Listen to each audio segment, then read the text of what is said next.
Well, in my intro, I did say something about the crude oil price. Yes. What role has this got to play in this issue of 2017 budget? Well, the crude oil price did not is just picking up very well now. It didn't reach the peak that they expected. They thought of too much a grandiose increase in crude oil. To if almost about 1 point something trillion is expected from oil alone and all that. I think that's too big. Mm. I think that's too giant a leap and all that. Understanding where we're coming from. They assumed so many things, and they didn't expect so many confrontation from so many fronts, many things to fight with.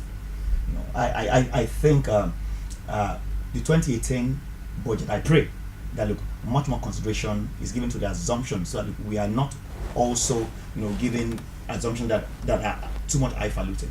Okay. Well, Vivian, let me have your take on the issue of the crude oil price this time. In 2014, we had a crash, and which is globally, not Nigeria alone. And so, what is the impact of this on the 2017 budget with these indices that we are seeing at this time?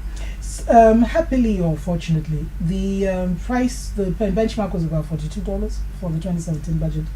If you look at international prices during that time for crude oil, it either hovered around the expectations or higher than the expectation. Today we're talking almost $60. However, the problem had to do with the amount of crude oil exports they were expected.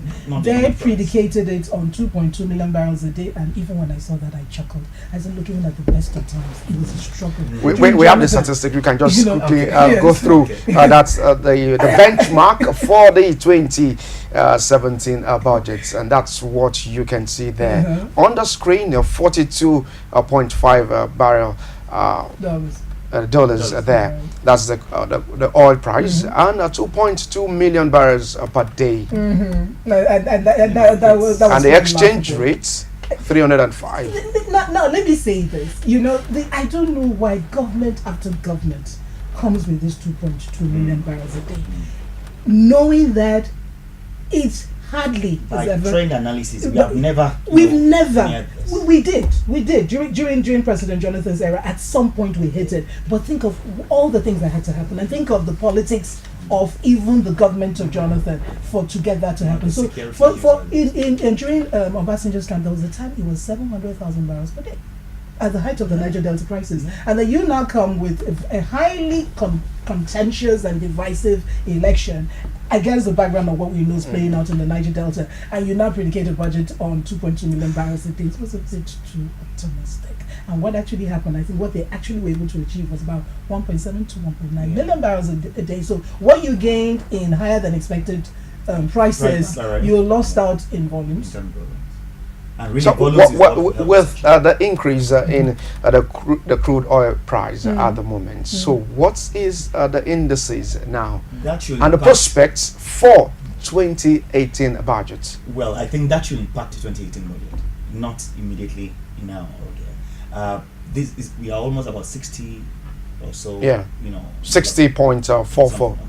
I think with this trend, don't forget that it has greatly impacted even our foreign reserves. So in terms of trade deficit has improved and all that. My thinking is 2018. If we have this trend still going on, then we should be able to achieve most of this, and that is if we don't also have a lot of unrest that is also cutting down on the volume. Don't forget, volume is really the main thing. Even if it goes up to 100 and the volume cuts down, by 50%. We won't be able to achieve most of what we want to do. Don't forget, majority of all we want to do still in Nigeria, diversification of economy is not still very, very strong. Majority of what we want to do is still predicated on oil.